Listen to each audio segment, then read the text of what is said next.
Partner तुम्हारी politics क्या है। जहां भी हम जाएंगे, चुनाव लड़े ना लड़े, लेकिन वहां की समस्याओं को अवगत कराना और सरकार को मजबूर करना उनको। योगी आदित्यनाथ से आपका क्या बैर है?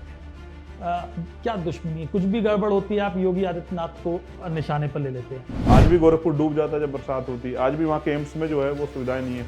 वहाँ के एम्स के जो पेशेंट होते हैं उनको सरकारी हॉस्पिटल में ट्रांसफर किया जाता है। भला होगा कैसे दलितों का, अगर जो दलितों के दो बड़े नेता हैं वही आपस में लड़ रहे हैं, और ये आपका रिश्ता कहलाता क्या है? वो अपनी पॉलिटिक्स कर रहे हैं, हम अपनी पॉलिटिक्स कर रहे हैं। क्या आपको तमंचे का या मतलब रिवॉल्वर का लाइसेंस मिला कि नहीं मिला? मैं सरकार से दरखास्त करूँगा कि अगर वो नहीं सुरक्षा मुझे देना चाहती तो कम से कम मुझे मेरा लाइसेंस जो है दे दे। मैं देश के प्राइम मिनिस्टर से कहना चाहूँगा, आप कृपया करके मेरा पासपोर्ट जो है दिलाने में मदद करें।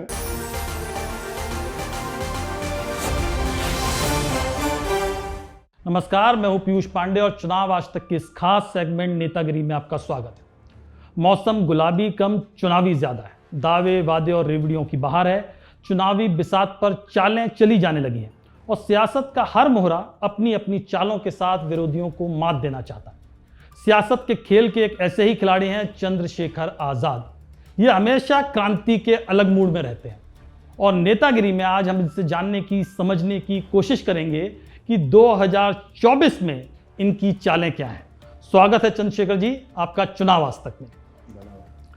पहला सवाल मेरा आपसे बहुत सीधे सीधे मुक्तिबोध के शब्दों में कि पार्टनर तुम्हारी पॉलिटिक्स क्या है। और ये सवाल इसलिए क्योंकि आप कई बार कहते कुछ हैं, करते कुछ दिखते हैं। 2022 में आप पहले अखिलेश के साथ जाना चाहते थे, फिर अखिलेश के साथ नहीं गए, आपने खुद चुनाव लड़ लिया, आप हार गए।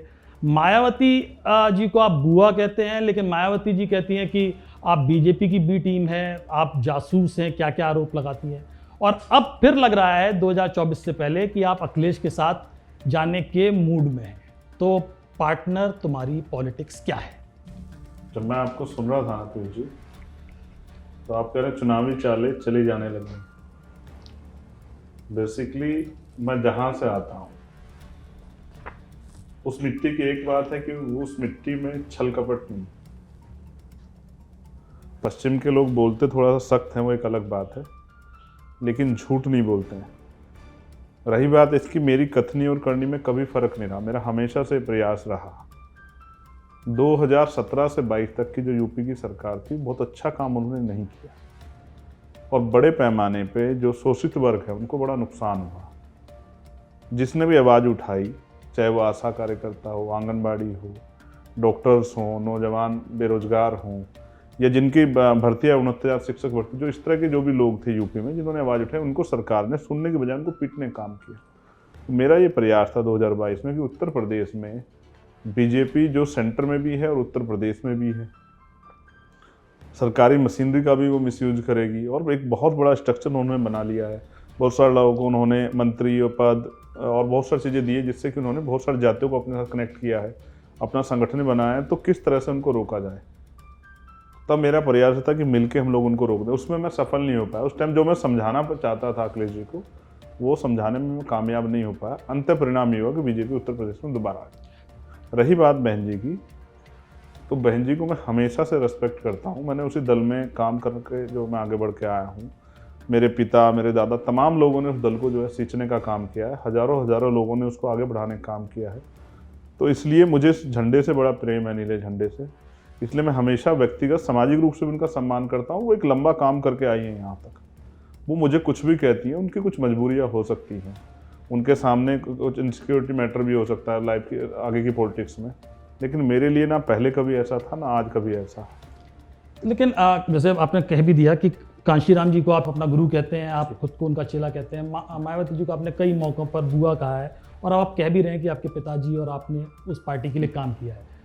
बावजूद इसके मायावती जी को आपसे प्रॉब्लम इतनी ज़्यादा क्यों है, जबकि आप दोनों अनुसूचित जाति वर्ग के लिए काम कर रहे हैं, दलितों के लिए काम कर रहे हैं, आप दोनों दलितों का हितैषी खुद को कहते हैं और उस दिशा में काम कर रहे हैं। लेकिन फिर भला होगा कैसे दलितों का, अगर जो दलितों के दो बड़े नेता हैं वही आपस में लड़ रहे हैं, और ये आपका रिश्ता कहलाता क्या है? नहीं, लड़ नहीं रहे, वो अपनी पॉलिटिक्स कर रहे हैं, हम अपनी पॉलिटिक्स कर रहे हैं। कई बार लोग लड़ाने का काम करते हैं और मैं लड़ना ही नहीं चाहता।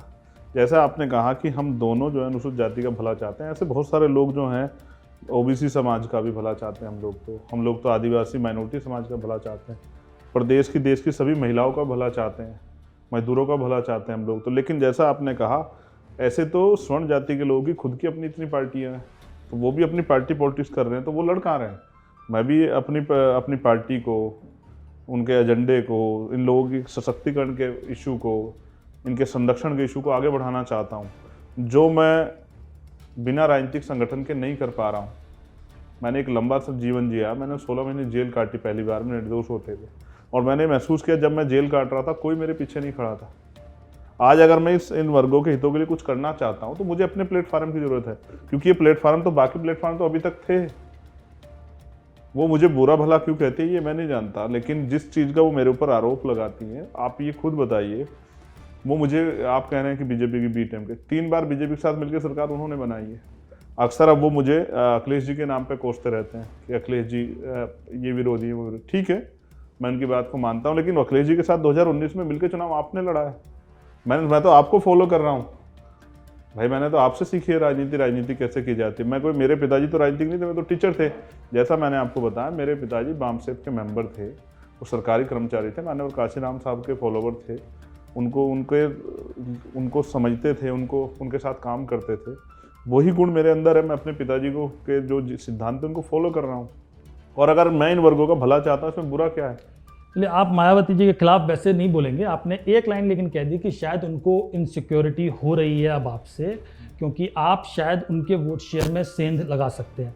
लेकिन अखिलेश जी के साथ आपका रिश्ता अब क्या है, क्योंकि ऐसा लग रहा है कि आप अखिलेश जी के साथ इस बार गठबंधन करने की पूरी तैयारी कर चुके हैं। खतौली में भी हमने देखा कि आप लोग एक मंच पर नजर आए और आप तीनों ने मिलके मदन भैया, शायद जो जहाँ तक मुझे नाम याद है, उनको जितवा भी दिया। तो अब क्या आप अखिलेश के साथ, समाजवादी पार्टी के साथ गठबंधन करने जा रहे हैं 2024 में? देखिए, थोड़ा सा और आपको आगे बढ़ना पड़ेगा। इस चुनाव के बाद भी हमने नगर पंचायत, नगर पालिका का चुनाव मिलकर लड़ा, और हम लोग वहाँ भी गए मध्य प्रदेश में बाबा साहब अम्बेडकर की जन्मस्थली पे, मैं, जैन जी, अखिलेश जी, तो तमाम अभी हम लोग उस अलायंस का हिस्सा हैं। और मेरा ये मानना है कि अलायंस से हम लोग बीजेपी को हरा सकते हैं। जो आज की बीजेपी की पॉलिटिक्स है, जिस तरह से बीजेपी, पहली बात तो विपक्ष को ये भी समझना पड़ेगा, मैं ओवरऑल सबकी बात कर रहा हूँ कि बीजेपी से हमें पॉलिटिक्स सीखनी चाहिए। किस तरह से उसने पॉलिटिकल पावर में आने के लिए बहुत सारे लोगों को साथ में लिया, और जब उन्होंने वो पॉलिटिकल पावर बने, जब उन्होंने राजनीतिक सत्ता अपने हाथ में, तब उन्होंने अपने विचारधारा पे काम किया। तो ये अलायंस के लोग पिछली बार नहीं समझ पाए थे, इस बार फिर उनकी समझ में आया, और भविष्य में मुझे लगता है कि अब तो बहुत सारे लोग समझ में आ गया। तभी आप देख रहे हैं बड़े पैमाने बड़े बड़े अलायंस बन रहे हैं।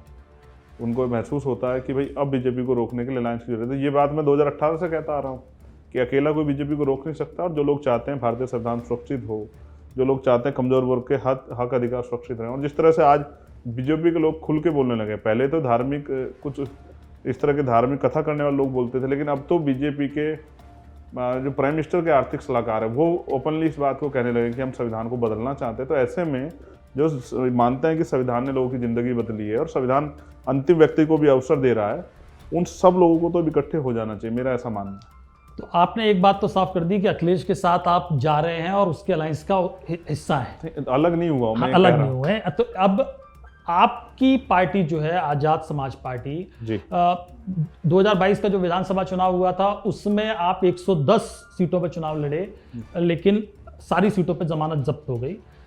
लेकिन उसके बाद पंचायत चुनाव में आपने बेहतर प्रदर्शन किया, निकाय चुनावों में फिर आपका उतना अच्छा प्रदर्शन नहीं रहा वोट शेयर के मामले में।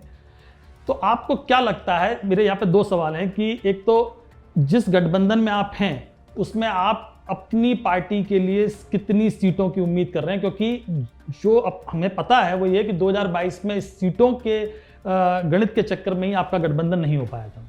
और दूसरा सवाल ये है कि 2024 बहुत महत्वपूर्ण है विपक्षी पार्टियों के लिए, अब तो इंडिया गठबंधन बन रहा है, तो क्या आप सहारनपुर से या किसी सीट से चुनाव लड़ने जा रहे हैं? देखो, 2 बातें बहुत स्पष्ट मैं आपको कर दूं। पिछले जो बीत गया उस पर क्या बात करनी, वर्तमान में जो भी होगा या भविष्य में जो कुछ भी होगा, जिस पर चर्चा चल रही है, जो कुछ होगा, पहले तो भविष्य गर्भ में कोई किसी को ये तो नहीं बता सकता, कोई जो आज जो मुंह पे कह रहा है वो सत्य है नहीं। मैं तो उनमें से हूँ जो आज कह रहा हूँ उसी पे हमेशा टिका रहूँगा। तो हमारा जो इशूज है, जो हम देख रहे हैं, जो बीजेपी ने बहुत नुकसान पहुँचा दिया है, हर अलायंस के साथ कुछ हमारे कॉमन मिनिमम प्रोग्राम है। सीट शेयर पे बात 2024 से पहले 2023 का विधानसभा चुनाव आ रहा है, जिस पे मैंने प्रयास किया था। मैंने अखिलेश जी से कहा था कि हम मध्य प्रदेश मिलकर लड़ते हैं। मध्य प्रदेश, छत्तीसगढ़, राजस्थान, तेलंगाना में चुनाव है, मिजोरम में। मैंने ये बात उनसे कही थी काफ़ी दिन पहले, उसके बाद मेरी ज़्यादा बात नहीं हो पाई। तो मेरा ये प्रयास है कि 2023 में हम बहुत कुछ अच्छा करके दिखाएं राजस्थान में, जैसा कि हमने बड़े बड़े रैलियाँ करके और बहुत अच्छे संगठन मीटिंग करके भी वहाँ हमने काम किया, और मध्य प्रदेश में भी हमने बड़े पैमाने पर काम किया है। मुझे आशा उम्मीद है कि मध्य प्रदेश, छत्तीसगढ़, राजस्थान में पार्टी आज़ाद समाज पार्टी अच्छा प्रदर्शन करेगी, चाहे वो अकेले लड़े या किसी के साथ अलायंस करके लड़े। रही बात यूपी की, मेरा ये मानना है कि बीजेपी को हराने के लिए या जीतने के लिए, चीज़ें छोड़िए बीजेपी को, जहाँ बीजेपी की सरकार नहीं वहाँ भी हम लोग चुनाव लड़ रहे हैं, तो जीतने के लिए एक मजबूत संगठन की जरूरत है। तो बूथ तक का संगठन जिनके पास होगा, और जो बहुत सारे लोगों के सामाजिक मुद्दे या उनके आर्थिक से जुड़े मुद्दे या उनके जीवन को जो प्रभावित करने वाले मुद्दे, उन पे जो लोगों को सहमत कर लेंगे, जनता जिसके साथ होगी वही जीतेगा। तो हमारे जो कॉमन मिनिमम प्रोग्राम है, जैसे शेड्यूल कास्ट, शेड्यूल ट्राइब के लोगों के लिए आर्थिक सशक्तिकरण का प्रोग्राम है, स्पेशल कंपोनेंट प्लान का पैसा आता है, सरकार उन्हें अन्य मदों में खर्च कर रही है, कोई सवाल नहीं कर रहा है। जैसे यूपी के बारे में मैं आपसे कहूँ, पिछले 10 साल में एक भी शेड्यूल कास्ट का बच्चा जो है वो एडीजे नहीं बना, क्योंकि सरकार ने ऐसी तैयारी कर रखी है, कोई नेता नहीं बोलता है। आज भी जो है बेरोजगारी चरम पे है, लोगों को पता ही नहीं, जानकारी नहीं। जैसा आपने ये भी कहा कि मैं कहाँ से लोकसभा लड़ रहा हूँ, मैं जहाँ से लोकसभा लड़ूंगा वो तो मुझे वो पार्टी का फैसला होगा, मैं उसको करूँगा, लेकिन मैं लोकसभा लड़ रहा हूँ ये सत्य है। आप खुद ही पार्टी हैं, तो आप ये बता दीजिए अभी कि आपको किस सीट पे ऐसा लगता है, क्योंकि आपके जहन में एक सवाल तो होगा कि 2022 में जब आप चुनाव लड़े, आपने पहले बोला कि आप 2019 में आप काशी जाने वाले थे, आपने ऐलान कर दिया, सब बातें हुई, लेकिन फिर आपने कई वजह भी बताई। आपने कहा कि मायावती ने आप पर आरोप लगाया, इसकी वजह से आपने पीछे खींच लिया कदम, लेकिन वो पुरानी बात है। 2022 इसलिए कह रहा हूं कि आप गए और आपने अपनी हैसियत का, एक राजनीतिक हैसियत का पता करने की कोशिश की, जो कि बहुत उसका रिजल्ट खराब था। अब लोकसभा चुनाव तो बहुत बड़े लेवल पर है और आपकी प्रतिष्ठा दांव पर होगी, तो वो कौन सी सीट होगी जिस पर आप चुनाव लड़ेंगे? मुझे एक बात बताइए, ऐसा कौन सा नेता है जो जीवन में कभी कोई चुनाव नहीं हुआ? और चुनाव में जब लड़ेंगे तो हार जीत होगी। और मैं कोई चुनाव में, मेरा 20-50 साल पुराना बैकग्राउंड नहीं है। मैंने तो मुख्यमंत्री हारते देखे देश में, प्राइम मिनिस्टर हारते देखे। जब हम इसके देश को स्टडी करेंगे राजनीति को, तो हमें एहसास हो जाएगा। मैं फिर आपसे कह रहा हूँ, 2019 में मैं लोकसभा लड़ना चाहता था मोदी जी के खिलाफ। वो फैसला हमारा फैसला था, हमारी पार्टी नहीं थी। लेकिन जिस तरह से उस दिन भी बहन जी ने ट्वीट करके स्पेशली कहा कि ये मोदी जी कैसे वहाँ लड़ने जा रहे हैं, मोदी जी को फायदा हो, तो मैं बैक हो गया। मैंने कहा ठीक है, मैं नहीं लड़ता भाई, आप लोग लड़के जीत लो। लेकिन आपने क्या किया, जो आपने प्रत्याशी लड़ाया था वो बीजेपी में चला गया। चलो उसे भी छोड़ दो। 2022 में हम पे पार्टी थी, पार्टी से मैंने एप्लीकेशन की कि मैं चाहता हूँ मुख्यमंत्री जी के खिलाफ लड़ना। वो मेरी जगह भी नहीं थी। अगर मैं यही चुनाव मैंने वेस्ट यूपी में लड़ा तो परिणाम शायद कुछ और होते। फिर भी वहाँ शेड्यूल कास्ट का वोट भी कम है। अगर आप रिसर्च कराओगे आपको पता लग जाएगा। और लोग जिस तरह का एटमॉस्फेयर वहाँ है, मैंने तो लोगों को देखा कि लोग सामने बोलते नहीं। हालांकि मैं आपकी हार को लेकर, एक गुंडागर्दी है वहाँ, एक तरह की वहाँ तानाशाही है। कोई बोलता है तो हो सकता है वो सुबह का सूरज ना देखे, इस तरह का वहाँ का माहौल है। और ये आज से नहीं है, ये 20 साल से चला आ रहा है। इसलिए मैं आपसे कह रहा हूँ कि मैं वहाँ जाकर चुनाव लड़ा। और फिर मैं आपसे कह रहा हूँ, चुनाव हार जीत के नहीं होते। मैंने बहुत सारे इशूज वहाँ उठाए, और आज भी मैं एक इशूज कह रहा हूँ आपके सामने। आज भी गोरखपुर डूब जाता है जब बरसात होती है। आज भी वहाँ के एम्स में जो है वो सुविधाएं नहीं है। वहाँ के एम्स के जो पेशेंट होते हैं उनको सरकारी हॉस्पिटल में ट्रांसफर किया जाता है। आज भी उस क्षेत्र में जो है उस तरह से नशा और तमाम तरह की चीज़ें फल फूल रही हैं। तो मुख्यमंत्री जिन पर काम करें। चुनाव का मतलब ये नहीं होता कि आप सिर्फ मेंबर ऑफ असेंबली या मेंबर ऑफ पार्लियामेंट ही बनो। जो जनरल इशूज हैं, वहाँ की समस्या, उनको भी उठाना पड़ता है। जैसे मैं अभी आपके सामने कह रहा हूँ कि बिजनौर में एक बहुत बड़ी समस्या बड़े पैमाने पर फैल रही है, उस पर सरकार ध्यान नहीं दे रही। पिछले 1 महीने में 15 से ज़्यादा लोगों की जान चली गई है। गुलदार ने, तेंदुए ने 15 लोगों की हत्या कर दी है। और उनकी हत्याएं, उनका जीवन वैल्यू रखता है। हम टैक्स पे करते हैं, हमारी सुरक्षा की जिम्मेदारी सरकार की है, मेरी भी और अंतिम व्यक्ति की भी। लेकिन आज वहाँ किसान मजदूर अपने खेत में नहीं जा पा रहा है। बहुत सारे लोग उस रोजगार से जुड़े हुए हैं। लोग, बच्चे स्कूल नहीं जा पा रहे हैं। लोग घरों में कैद हो गए हैं। लेकिन सरकार के लिए कोई बहुत बड़ा इशू नहीं है। तो इसलिए मैं, वहाँ के लोग एम्प्लॉयमेंट के लिए परेशान है। मैं गया था अभी बिजनौर नगीना, वहाँ के लोग हरिद्वार में फैक्ट्रियों में, भगवानपुर में फैक्ट्रियों में, और यूपी में बहुत सारी जगह पे वहाँ से पलायन कर करके देहरादून में जाकर रोजगार कर रहे हैं, क्योंकि सरकार ने रोजगार की बहुत सारी व्यवस्थाएं नहीं की है। तो जनरली जहाँ भी हम जाएंगे, चुनाव लड़े ना लड़े, लेकिन वहाँ की समस्याओं को अवगत कराना और सरकार को मजबूर करना उनको समस्या मान के काम करे। ये नेता की जिम्मेदारी होती है। नहीं, ये तो आपने ठीक कहा कि हार जीत चुनाव में होती रहती है। कांशीराम जी ने भी कहा था कि पहला चुनाव हारने के लिए लड़ा जाता है, दूसरा हराने के लिए और तीसरा जीतने के लिए लड़ा जाता है। और आप तो कांशीराम जी के चेले हैं, तो पहला आप हार लिए हैं, तो क्या अब ये हराने के लिए चुनाव है या जीतने के लिए? नहीं, अभी मैं आपको स्पष्ट कर दूं, हम पहला चुनाव लड़े बिहार में। अच्छा, वहाँ भी बिहार मेरी फील्ड नहीं जी, लेकिन हमारे वहाँ संगठन है, भीम आर्मी के लोगों ने मेहनत की, 9-9, 9.5, 10-10 हज़ार वोट हमें वहाँ मिले। फिर हम यूपी में हमने, अच्छा चुनाव सीखने के लिए भी है। जहाँ धनतंत्र की राजनीति हो, एक प्रत्याशी कई करोड़ रुपए खर्च कर रहा हो, चुनाव आयोग के सामने कर रहा हो, सरकारी एजेंसियों के सामने कर रहा हो, तो वहाँ जहाँ पैसे से वोट खरीदी जाती हो, जहाँ पैसे से जो है ना प्रचार का इतना बड़ा प्रचार किया जाता है कि लोगों के मन में वो जगह गड़ जाए, ऐसे जगह पे गरीब लोगों का चुनाव लड़ना भी बहुत बड़ी बात है। कहा तो लोकतंत्र में जाता है कि लोकतंत्र अंतिम व्यक्ति को अवसर है, लेकिन आप ये महसूस करो, क्या गरीब लोगों की अकाउंट में 20-20 लाख रुपए हैं कि वो चुनाव लड़ पाए? चुनाव आयोग भी कह रहा ना 30-35 लाख रुपए खर्च कर सकते हो। इसलिए मैं मानता हूँ, जब पहली बार साहब काशीराम ने चुनाव लड़ा 450 वोट मिली। हमने जब पहली बार चुनाव लड़ाया, मैं आपको एक घटना और बता देता हूँ। जब आरपीआई, देखिए मुझसे भी लोग सवाल करते हैं, मैं अक्सर जब उन्हें समझाता हूँ तो 90% लोग समझ जाते हैं, 10% जो लोग भक्ति में होते हैं वो नहीं समझते, वो किसी नहीं समझते। जब मान्यवर काशीराम साहब, अगर मैंने कोई गलत कदम उठाया होता तो मैंने मान्यवर काशीराम साहब को फॉलो किया। और रिपब्लिकन पार्टी ऑफ इंडिया, बाबा साहब अम्बेडकर ने उसको पूरे को फॉर्मेट किया था। बाबा साहब अम्बेडकर का सपना था रिपब्लिकन पार्टी ऑफ इंडिया, लेकिन रिपब्लिकन पार्टी ऑफ इंडिया में जो मान्यवर काशीराम साहब करना चाहते थे वो नहीं कर पाए। उन्होंने गेट बंद कर लिए, तो मान्यवर काशीराम साहब दिल्ली लौट आए और अपने पैसे से मान्यवर काशीराम साहब ने 25 लोगों को दिल्ली में चुनाव लड़ाया, 25 के 25 की जमानत जब्त हुई। तो इसका मतलब काशीराम साहब हार गए। वही काशीराम साहब एक समय आने पे उन्होंने उत्तर प्रदेश में भी सरकार बनाई, अन्य बहुत सारे स्टेटों में उनके एमएलए और एमपी जीते, बहुत सारे लोगों को उन्होंने मुख्यमंत्री बनाया। नहीं, फिर तो एक समय आया जब कांशीराम जी राजनीति, देश की राजनीति को प्रभावित करने लगे, इवन मगर वो स्टार्टिंग का समय, अब अगर उस स्टार्टिंग के समय से, चाहे वो बहन जी का हो या काशीराम जी का, आप आज के चंद्रशेखर का आकलन करोगे तो ये अच्छा नहीं। मैं चंद्रशेखर जी का आज की तारीख में आकलन नहीं कर रहा हूँ, मैं तो सिर्फ सवाल इसलिए कर रहा हूँ क्योंकि उन सवालों अब हम चुनाव जीतने के लिए लड़ेंगे। चलिए, तो चुनाव जीतने के लिए लड़ेंगे और आप चुनाव लड़ेंगे खुद भी लोकसभा का, ये दो चीजें। मेरी इच्छा है लड़ने की, बाकी पार्टी का आदेश है। और मैं आपसे फिर ये कह दूं, हमारे यहाँ ऐसा नहीं है, जैसे हमारे अभी मुझे राजस्थान और मध्य प्रदेश के चुनाव पे जाना है, लेकिन वहाँ के फैसले वहाँ का पार्टी संगठन करेगा। वो किसको लड़ाना चाहता है, कितनी सीटों पर लड़ना चाहता है, क्या क्या उनकी वो है। जिस तरह वो यात्रा प्लान कर रहे हैं, अभी हम लोग संविधान बचाओ देश बचाओ यात्रा जो है प्लान कर रहे हैं, वो मध्य प्रदेश शुरू हो रही है, तो वो पार्टी का फैसला है। हमारे यहाँ कोर कमेटी, उसके डिसीजन को हम लोग फॉलो करते हैं।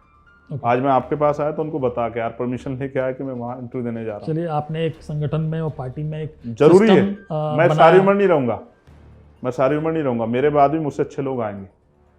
तो इसका मतलब ये नहीं कि ये मेरा इस पे ये कोई गिरोह हो जाएगा कि मेरे हिसाब से। लेकिन ये क्या आज आप दावा कर सकते हैं या ये कह सकते हैं चुनाव आज तक के दर्शकों को कि आपकी जो पार्टी है आज़ाद समाज पार्टी, ये अपने आप में अलग पार्टी ही रहेगी, इसका अस्तित्व अलग रहेगा, या आने वाले समय में कुछ ऐसी समीकरण बनते हैं जब अखिलेश जी आपसे कहते हैं कि यार इसका विलय कर दो, मैं आपको इतनी सीटें दे देता हूं, क्योंकि बहुत छोटी पार्टी है, अभी आपकी पार्टी ग्रो हो रही है और ये कई बार पार्टी चलाने के लिए बहुत पैसे की आवश्यकता होती है, एक बड़ा संगठन चाहिए, तो हो सकता है आपके पास ऐसे प्रलोभन आए, तो आपका इस पर टेक क्या है?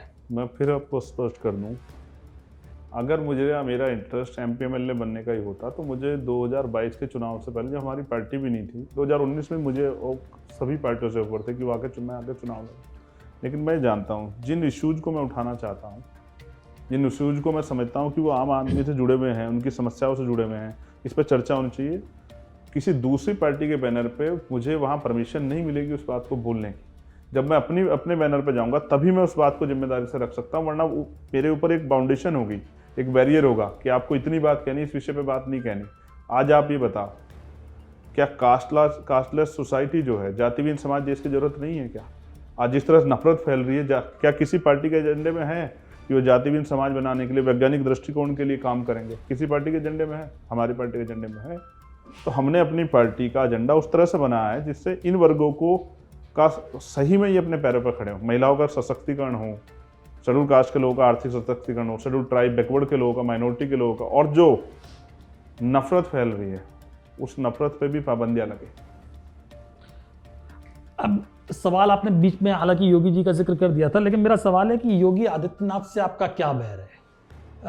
क्या दुश्मनी है? कुछ भी गड़बड़ होती है आप योगी आदित्यनाथ को निशाने पर ले लेते हैं। अब जबकि योगी जी के समर्थक कहते हैं दंगे नहीं हो रहे हैं, फिल्म सिटी बन रही है, अवैध निर्माण पर बुलडोजर चल रहे हैं, तो ये सारी बातें हो रही हैं, लेकिन आपकी क्या बैर क्या है आपका? अच्छा, अगर राजस्थान में कोई घटना होगी तो मैं योगी जी को क्यों कहूँगा? उत्तर प्रदेश में कोई अपराध होगा, उत्तर प्रदेश में किसी बहन बेटी की इज्जत लूटी जाएगी, उत्तर प्रदेश में न्याय नहीं होगा, तो मैं किसे कहूँगा? नहीं, लेकिन एक सवाल है कि एक तो आपने भी शायद एक इंटरव्यू में कहा था कि उत्तर प्रदेश एक प्रदेश नहीं है, देश है, क्योंकि वो बहुत बड़ा देश है। लेकिन क्या दलितों के खिलाफ अत्याचार, महिलाओं के खिलाफ अत्याचार राजस्थान में नहीं हो रहे, दूसरे राज्यों में नहीं हो रहे?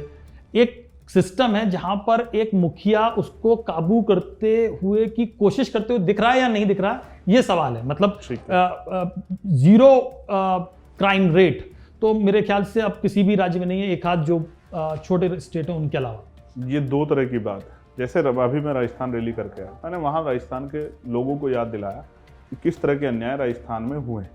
जैसे आज मध्य प्रदेश में कुछ हुआ, आपने अगर एक बड़ी घटना बहुत उस पर लगातार मीडिया चर्चा कर रही है, जहाँ एक बच्ची के साथ को 3 साल पहले छेड़खानी हुई, उस परिवार पर राजीनामे का दबाव बनाया गया।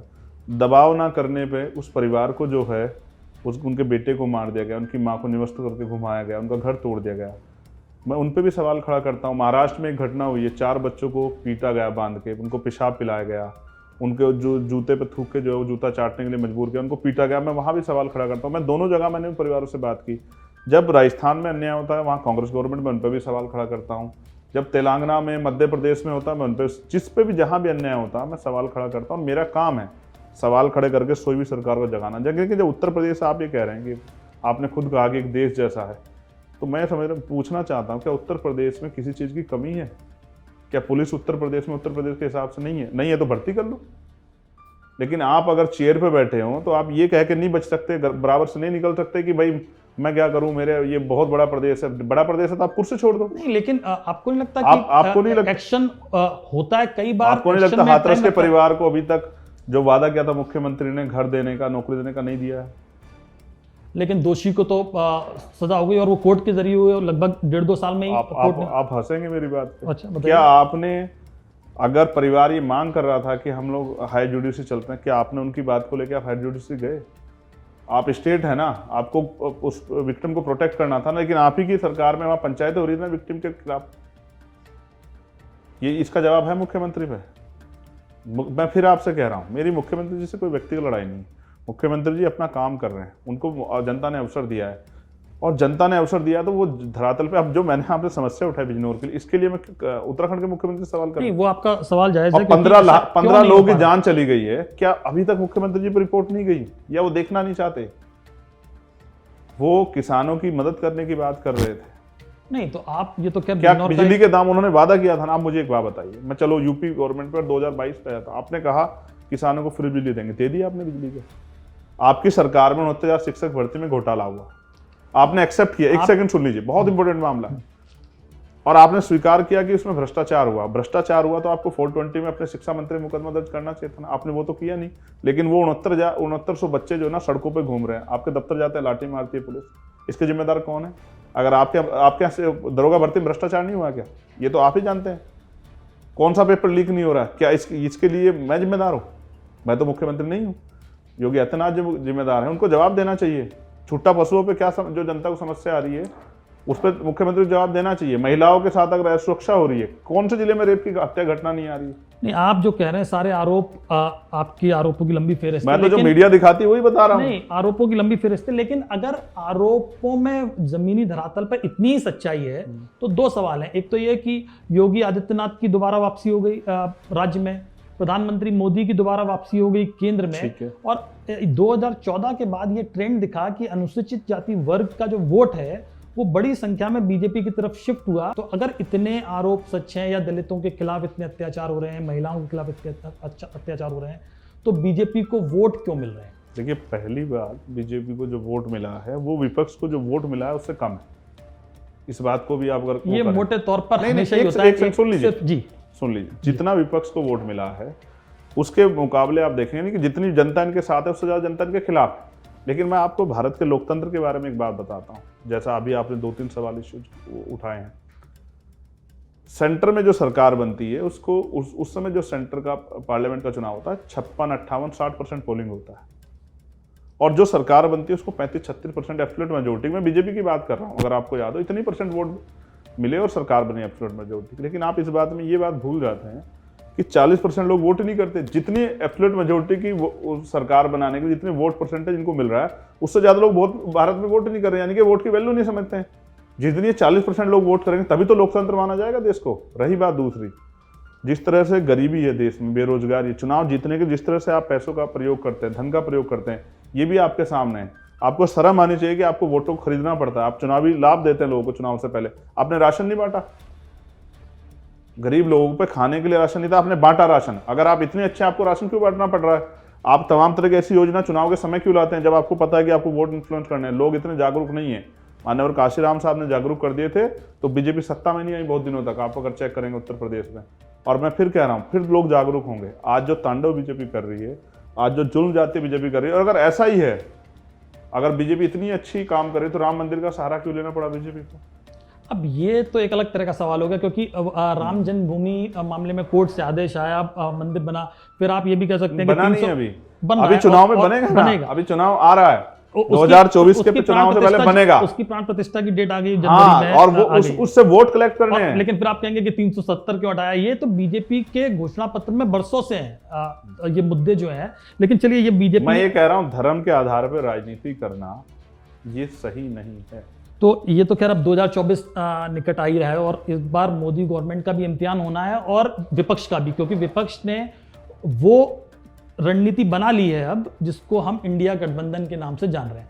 मैं इंडिया गठबंधन पर आपकी राय जानना चाह रहा हूं, क्योंकि इतने अलग अलग धड़े आपस में मिल रहे हैं और सबके मन में खौफ है कि हम एक ना हुए तो मोदी आ जाएगा। ये बेसिकली इस रणनीति के तहत आ रहे हैं। जैसे हम कहते हैं ना, 1977 में जब जनता पार्टी का गठन हुआ था, क्योंकि इंदिरा गांधी को हराना था, सब आगे सरकार बना ली, लेकिन 2.5 साल भी सरकार नहीं चली। लेकिन आपने ये महसूस किया कि लोग उस समय इंदिरा गांधी जी क्यों हराना चाहते थे? और आज आपको पता है ये विपक्ष का इम्तिहान नहीं है। मैं आपको टोकूंगा, लोगों का सवाल तो अभी आएगा 2024 में कि जब वोट पड़ेंगे। मैं फिर आपसे कह रहा हूं, अभी पार्टियों का सवाल है। हाँ, जब सरकार तानाशाह हो जाए, जब वो कॉन्स्टिट्यूशन के जो उद्देश्य उनको कुचलने लग जाए, जब वो लोगों के हितों को कुचलने लग जाए, और आज विपक्ष में जो लोग पार्टियां, उनके सबके समझ में आया है कि जिस तरह से सरकारी मशीनरी का दुरुपयोग हो रहा है, अगर सुप्रीम कोर्ट के आदेश के बाद भी ईडी से जुड़े हुए लोगों को हटा दिया गया और फिर उनको 45 दिन की मोहलत मान के वो कर लिया गया, तो मैं ये समझता हूँ जब से सिर्फ सीबीआई, ईडी, इनकम टैक्स का, एनआईए का दुरुपयोग कर रहे हैं, और फिर जो चुनी हुई सरकार हैं, जब उनको आप रोकने का काम कर रहे हैं, उनके विधायक खरीद तोड़ के जो है आप सरकार बनाने का काम कर रहे हैं, रात को 4 बजे राज्यपाल उठ के जो है नई सरकार बना देते हैं, तो सबके मन में भय है कि जब ये सरकार लोकतंत्र को, संविधान को मान ही नहीं रही है और वो संविधान को बदलने की बात कर रही है, तो लोगों के मन में भय पैदा होता है। और आप बात कर रहे हैं, ये जनता का इम्तिहान आएगा। जनता को ये तय करना है कि वो संविधान विरोधियों के साथ खड़ी होंगी या संविधान के साथ खड़ी होंगी, क्योंकि अब तक अब भारत डेमोक्रेटिक है, लोगों के पास वोटिंग राइट है। जितनी खत्म हो जाएगा फिर क्या होगा? फिर प्राइम मिनिस्टर किसी के पैर नहीं धुलेंगे, फिर मुख्यमंत्री किसी दलित के घर जाके खाना नहीं खाएंगे, ना उनके नेता। ये हम सहभोज कर रहे हैं। आज भी गैर बराबरी है ना, यही तो दिखाने के लिए जाते हैं सरकार के लोग। नहीं, लेकिन ये क्या वो डर नहीं है कि हम अकेले अब हरा नहीं सकते? ये सबको समझ में आ रहा है, कि कांग्रेस को भी समझ में आ रहा है, जो कि सबसे पुराना दल है और सबसे बड़ा संगठन है उसको भी लगता है कि हम बीजेपी को हरा नहीं सकते। देर से समझ में आया। हाँ, यूपी में मायावती जी और अखिलेश दोनों साथ आ गए, जिससे परफेक्ट कॉम्बो नहीं हो सकता था बीजेपी को हराने के लिए, बावजूद इसके वो हरा नहीं पाए बीजेपी को। तो अब सबकी अपनी अपनी अस्तित्व की लड़ाई लड़ रहे हैं पार्टियां बहुत सारी, कि उनको लग रहा है कि अगर हम नहीं लड़े तो हम खत्म हो जाएंगे। जैसे हम मायावती जी का उदाहरण लें, वो एक अलग एनालिसिस का विषय भी है। मायावती जी का संगठन सिकुड़ रहा है, उनकी वोट शेयर सिकुड़ रहा है, उनके पास सीटें, अब वो तो 2019 में तो समाजवादी पार्टी के साथ उनका गठबंधन था, इसलिए उनके पास सीटें आ गई, वरना तो उससे पहले में तो लोकसभा में उनका प्रतिनिधित्व नहीं था। तो अस्तित्व की लड़ाई लड़ रहे हैं राजनीतिक दल, इसलिए बहन जी के लिए सच आप कहोगे तो आप कह सकते हो, मैं कहूँगा तो लोग मुझे जो है ना कहने लग जाएंगे मैं उनका विरोध कर रहा हूँ। सच ये है कि आज लोगों के अंदर भय पैदा हो गया है। भय मोदी जी का नहीं है, वो भी इंसान ही है, जनता ने ताकत देकर उनको बनाया है और ये जनता उनको कुर्सी से उतार के फेंक देगी जब जनता की समझ में आ जाएगा। लेकिन जिन वादों को लेकर आप सरकार में आए थे, महंगाई खत्म करेंगे, होगी क्या खत्म? बेरोजगारी खत्म करेंगे, होगी खत्म? 2 करोड़ रोजगार देंगे, हो गया क्या? किसानों की आमदनी दोगुनी होगी क्या? देश में बहन बेटियां सुरक्षित रहेंगी, होगी क्या? जब सवाल आता है बीजेपी दूसरे के पाले में गिर देती है। इसलिए मैं आपको कह रहा हूँ, आज नौजवान बेरोजगार घूम रहा है, सवाल उठाने पर लाठियां खा रहा है और बीजेपी मंत्री कहते हैं हमने ठेका नहीं ले रखा है। आपको लगता है कि बेरोजगारी महंगाई पर वोट पड़ते हैं और पड़ेंगे इस बार? बिल्कुल पड़ेंगे। जिस दिन इस देश का युवा जागरूक हो जाएगा, बेरोजगारी पर वोट पड़ेंगे। जिस दिन इस देश की जनता अंधभक्ति से निकल के अपने हितों की बात करेगी, जिस दिन किसान किसान बन के वोट करेगा, मजदूर बन के वोट करेगा, लेकिन ये तैयारी चल रही है। जनता, मैं फिर कह रहा हूं, जब लोगों की जेब कट रही है ना, लोगों को दिखाई दे रहा है। तो आपको ये लग रहा है कि महंगाई, बेरोजगारी, इन सब मुद्दों पर इस बार 2024 में वोट डाले जाएंगे? और मेरा ये मानना है इन्हीं पे वोट डाले भी जाने चाहिए। उन सरकार सवाल होना चाहिए जिन्होंने 5 साल सरकार में आके काम नहीं किया। और यही लोकतंत्र है कि जिन वादों को लेकर, अच्छा भारत के लोकतंत्र की सबसे बड़ी खूबसूरती है, मैं आपसे 5 रुपए कोई सामान खरीदूं और जो मैंने आपसे वादा किया है इस सामान को लेके, अगर वो मैं पूरा ना कर पाऊँ तो आप मेरे खिलाफ कोर्ट जा सकते हो। लेकिन आप अगर चुनाव से पहले कितने वादे कर लो, आप कह दो हर घर को मैं एक सरकारी नौकरी दूंगा, और चुनाव के बाद जब जनता आपको अवसर दे दे, आपकी बातों में आ जाए, आप ना दो, तो वो कुछ नहीं कर सकते। 5 साल बाद आपके खिलाफ वोट ही कर सकते हैं। तो ये जो है ना, इसको समझना पड़ेगा। जनता बहुत ठगी गई है और मैं फिर कह रहा हूं, अभी बहुत कुछ होना बाकी है। जनता ही खड़ी होगी, विपक्ष छोड़ दीजिए, जनता ही खड़ी होगी। आपका मतलब जनता ही जागरूक होगी, तभी जाके सरकार जाएगी। तो आपका कहना यह है कि 2024 में महंगाई, बेरोजगारी जैसे मुद्दों पर वोट डालेंगे? नहीं होगा तो हम चर्चा कराएंगे ना, हमारा काम क्या है। नहीं, वो अच्छी बात है और इन सब मुद्दों पर बात होनी ही चाहिए। जातिगत जनगणना पे बात होनी चाहिए, बिल्कुल होनी चाहिए। बात तो हर मुद्दे पर होनी चाहिए। डेमोक्रेसी की खूबसूरती है कि हर मुद्दे पर बात होनी चाहिए और एक आम राय बननी चाहिए, बिल्कुल, इसमें कोई शक नहीं। एक अब कुछ सवाल, 2-4 सवाल मेरे रह गए बस, कि एक आपको लगता है कि यूपी में अब एक दलित नेता की आवश्यकता है मायावती के बाद? क्योंकि मायावती जी अब आकाश आनंद को उन्होंने अपनी विरासत सौंपने के संकेत दे दिए हैं, वो भी वंशवादी परंपरा में चली गई हैं। उन पर आरोप तो लगते ही रहते हैं टिकट बेचने के, ये सब चीज़ें होती हैं। लेकिन मेरा कहना यह है कि जिस तरह से उनका वोट शेयर सिकुड़ा है, आपको लगता है कि दलितों को एक नए नेता की जरूरत है जो उनकी बात को ढंग से रख पाए? मैं ये नहीं समझना चाहता कि क्या दलितों को नेता की जरूरत है, क्या जो परेशान है उन्हें नेता की जरूरत है या नहीं है। मैं स्पष्ट कर दूं, बहन जी की राजनीति, उनकी पार्टी की जिम्मेदारी उनकी है। वो सिकुड़ रही है, आगे बढ़ रही है, वो पीछे हट रही है, वो किसके लिए काम कर रहे हैं, किसकी मदद कर रहे हैं, जिम्मेदारी उनकी है। लेकिन उत्तर प्रदेश को आज बीजेपी से मुक्ति की जरूरत है। उसके लिए उत्तर प्रदेश को उन लोगों की जरूरत है जो उत्तर प्रदेश की लड़ाई जिम्मेदार से लड़ सके। तो आपने संकेत दिया कि एक नए नेता की जरूरत है। अब एक थोड़ा अलग सवाल है कि आपको तमंचे का या मतलब रिवॉल्वर का लाइसेंस मिला कि नहीं मिला? क्योंकि आपने बीच में जिक्र किया था कि आपको रिवॉल्वर का लाइसेंस नहीं मिल रहा है। मैंने स्पेशली रिवॉल्वर का नहीं, मैंने लाइसेंस अप्लाई किया। मैंने 2 चीज़ अप्लाई की हुई है। एक पासपोर्ट जो 3 साल से किया हुआ है, मेरे 4-5 इवेंट थे जो छूट गए, मैं नहीं जा पाया अपनी बात रखने के लिए, या वो हार्वर्ड यूनिवर्सिटी का हो, चाहे यूएनओ का हो, चाहे मेरा टाइम्स मैगजीन वाला हो, मैं नहीं जा पाया क्योंकि भारत सरकार ने मुझे पासपोर्ट इशू नहीं किया। तो अभी भी आपके पास पासपोर्ट नहीं है? हाँ, कोर्ट के ऑर्डर के बाद, इलाहाबाद हाई कोर्ट ने ऑर्डर मतलब किया। पासपोर्ट अभी आपके पास नहीं है? नहीं है, मुझे ऐसा लगता है। इलाहाबाद हाई कोर्ट ने ऑर्डर किया कि उनका पासपोर्ट बनना चाहिए, मगर पासपोर्ट ऑफिस ने लीगल जो है ओपिनियन के लिए दिल्ली भेज दिया। और दिल्ली में जो लोग बैठे हैं, हमारे मुझसे ज़्यादा प्यार करने वाले प्राइम मिनिस्टर, गृह मंत्री जी, मुझे ऐसा लगता है कि उनको जितना मुझसे प्यार है वो नहीं चाहते मैं देश से बाहर जाऊँ, तो उन्होंने फिर जो है उसको रुकवा दिया है।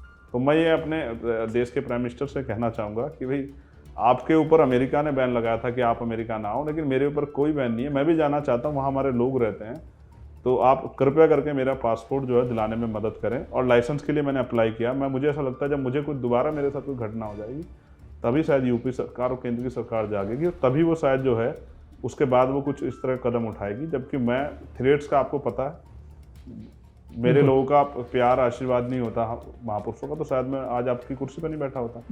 तो उसके बावजूद भी जिस तरह की कार्रवाई पुलिस ने और सरकार के आदेश पे की है, वो पर्याप्त नहीं है। मैं सरकार से दरखास्त करूंगा कि अगर वो नहीं सुरक्षा मुझे देना चाहती, तो कम से कम मुझे मेरा लाइसेंस जो है दे दे कि मैं अपनी रक्षा स्वयं कर सकूं। चंद्रशेखर जी फिल्म देखते हैं कि नहीं देखते? और ये सवाल सिर्फ इसलिए नहीं है कि फिल्म का शौक है, अब नए दौर में बहुत सारे फिल्मकार जो बहुजन आबादी है उनके विषयों को उठा रही है फिल्मों के माध्यम से। उदाहरण के लिए आर्टिकल 15 अभी कुछ दिन पहले फिल्म आई थी। लेकिन मैं आपसे जानना चाहता हूं कि आप फिल्म देखते हैं कि नहीं देखते? जिस चीज़ को, वैसे मैं पर्सनली मेरे पास समय इतना नहीं होता है, लेकिन जिस चीज़ को कोई ऐसी मूवी होती है जिसमें जो बहुत डाउन टू अर्थ जुड़ी हुई होती है, उन्हीं चीज़ पे जिस पे हम काम कर रहे हैं, उसकी रिपोर्ट जब मुझे टीम से मिल जाती है तो अक्सर मैं देख लेता हूँ। जैसे आर्टिकल 15 भी थी, जैसे जय भीम मूवी थी, जैसे काला मूवी थी, और वो सब चीज़ें आपके आसपास चल रही होने वाली चीज़ें होती हैं और उनको किस तरह से फाइट किया जाता है। वो पिक्चरें हैं, उनमें हीरो हमेशा जीतता है, लेकिन सच ये ही है यहाँ हीरो कई बार मरता भी है। तो उन सब चीज़ों को जब इस तरह की कोई चीज़ आ जाती है तो उस पर मैं फिर इंटरेस्ट उस समय में, जैसे मैं फ्लाइट से सफ़र कर रहा हूँ ट्रेन से, तो उसको रिकॉर्ड करके उस तरह से मैं देख लेता हूँ कि मेरा समय भी कट जाता है और वो काम भी हो जाता है। जो चीज़ मुझे जानकारी की वहाँ मिलनी होती है मिल लेता हूँ। जिस तरह से आज मेरा बड़ा वो चल रहा है कि जो वंचित वर्ग है वो बिजनेस की तरफ मूव करे, बिजनेस को स्वीकार करे, क्योंकि सरकार ने सरकारी नौकरियाँ बिल्कुल ख़त्म कर दी। प्राइवेट सेक्टर में भी बहुत कुछ है नहीं, तो अपने बिजनेस की तरफ ध्यान दे, पैरेलल इकोनॉमी खड़ी करे, उस पर भी मैं बहुत कुछ कर रहा हूँ। ओके। अब आपकी पहले चर्चा, अब तो खैर पॉलिटिक्स में आप हम सीट की बात कर रहे हैं, पहले आपका नाम अखबारों में आता था कि चंद्रशेखर आज़ाद बुलेट चलाते हुए देखे गए, बुलेट को लेकर आपका बहुत शौक है। लेकिन अब चंद्रशेखर आज़ाद बुलेट चला पाते हैं कि नहीं चला पाते? क्योंकि जिस तरह से आप पर हमला हुआ, जिस तरह से अब आपकी सुरक्षा को लेकर सवाल है, तो वो शौक पूरे हो पाते हैं कि नहीं हो पाते? देखिए, शौक की बात ऐसी है, आदमी के कुछ अपने ऐसे शौक होते हैं जो वो जीवन भर जब तक जीता है वो उसके साथ ही रहते हैं। लेकिन बड़ा सवाल ये है कि आज मेरे कंधों बहुत लोगों की जिम्मेदारी है, और मैंने जैसा आपने मुझसे कहा था आप खुद में पार्टी हैं, तो मैं अपनी पार्टी के रूल से बंधा हुआ हूँ। जब से मेरे ऊपर पार्टी के सीनियर लोगों ने आदेश किए कि आपका जीवन व्यक्तिगत नहीं है, समाज का जीवन है, हम सब लोग आपके साथ इस आंदोलन को आगे बढ़ा रहे हैं, आपको कुछ होता है हमें बड़ा लंबा समय लगेगा दूसरे किसी व्यक्ति को चंद्रशेखर की जगह खड़ा करने पे, तो आप अब अपने ऊपर कंट्रोल कीजिए। तब से मैं जो है अंदर ही चला लेता हूँ घर में बुलेट, बाहर नहीं जाता हूँ। बेसिकली कई बार मैं ऐसी जगह निकल जाता हूँ, जैसे मैं दिल्ली में होता हूँ तो मेट्रो में चला जाता हूँ मास्क लगा के, और कोशिश करता हूँ कि इस तरह की भूमिका में रहूँ, कैब वैब लगा के लोग मुझे पहचाने ना। तो मैं कई बार ऐसे सफ़र करता हूँ, ट्रेन से भी, मेट्रो से भी, बहुत सारी जगह ऐसा मेरा प्रयास ही रहता है कि ये सामान्य जीवन ना छूटे जिस जीवन को जीते आए हैं। वो जब आप जनता के बीच में जाते हैं तो आप महसूस करते हैं उनकी बहुत सारी तकलीफ़ों को, परेशानियों। मैं खुद गरीब परिवार से हूँ, मैं इनसे अवगत हूँ। मेरे पिताजी प्राइमरी स्कूल में हेडमास्टर थे, माँ हाउस वाइफ थी, लेकिन फिर भी आज जो चल रहा है उसको भी आपको जानना चाहिए। तो मैं कई बार इस तरह के अपना मास्क लगा के या कुछ गमछा डाल के, कैप लगा के निकल जाता हूँ अभी भी मेट्रो में। यानी बुलेट का शौक बरकरार है, लेकिन वो शौक थोड़ा कम हो गया है, बस इतनी सी बात है। वो रहेगा, जब तक मैं रहूँगा तब तक वो शौक भी रहेगा। चंद्रशेखर आज़ाद की महत्वाकांक्षा क्या है, और खासकर अगर नियर फ्यूचर में देखें, निकट भविष्य में देखें, तो आप क्या अचीव करना चाह रहे हैं? देखिए, मैं महसूस करता हूँ जब भारत का संविधान 26 जनवरी 1950 को लागू हुआ देश में, और वो जो उसकी प्रिम्बल है वो भारत कब बनेगा, मेरी एक ही महत्वाकांक्षा है, समता, समानता, बंधुत्व, भाईचारे पर आधारित भारत बने। और जैसा कि लगातार जो लोग हमें रोक नहीं पाते वो हमारे खिलाफ झूठ फैलाते हैं धर्म के नाम पे और बहुत सारी चीज़ों के नाम पे, मैं आश्वस्त करता हूँ मेरी लड़ाई किसी जाति से नहीं है, धर्म से नहीं है। मेरी लड़ाई एक ही है कि जो इंसान के साथ यहाँ गैर बराबरी हो ख़त्म हो, और जो अन्याय अत्याचार कमज़ोर वर्गों पर हो रहा ख़त्म हो, लोग प्यार भाव से रहें, कोई कहीं ना जाए, सब लोग आगे बढ़ें, सब लोग तरक्की करें, और सब लोग मुख्य धारा से जुड़ें। जिनको आज इंसान नहीं समझा जा रहा, जिनकी समस्या नहीं समझा जा रहा, उनको समझा जाए। और ये पूरे देश में, दिल्ली में बहुत सारी समस्याएं, मैं जाता हूँ बस्तियों में देखने के लिए, तो बहुत सारी समस्या महसूस करता हूँ, उन पे काम नहीं हो रहा है। इसलिए मुझे ऐसा लगता है कि उनकी आवाज़ उठाने के लिए कुछ लोगों की ज़रूरत है, और आज हम बड़े तेज़ी से इस काम को कर रहे हैं। बिना कम साधनों पे हमने एक बड़ा संगठन तैयार किया है। और आप जो बात मैं अब आपसे कह रहा हूँ ऑन रिकॉर्ड कह रहा हूँ, भारत के किसी भी कोने में अगर कमज़ोर वर्गों पे अत्याचार होते हैं तो पुलिस के से पहले इवन 2 से 3 घंटे के अंदर 100 में से, अगर आप उत्तर भारत की बात करोगे तो 100 में से 100 में, अगर आप नॉर्थ ईस्ट साउथ की बात करोगे, सब जगह की बात वो करके, वेस्ट की भी, तो 100 में से 90 घटनाओं पे भीम आर्मी के लोग जाते हैं। ये हमारा सबसे बड़ा अचीवमेंट है।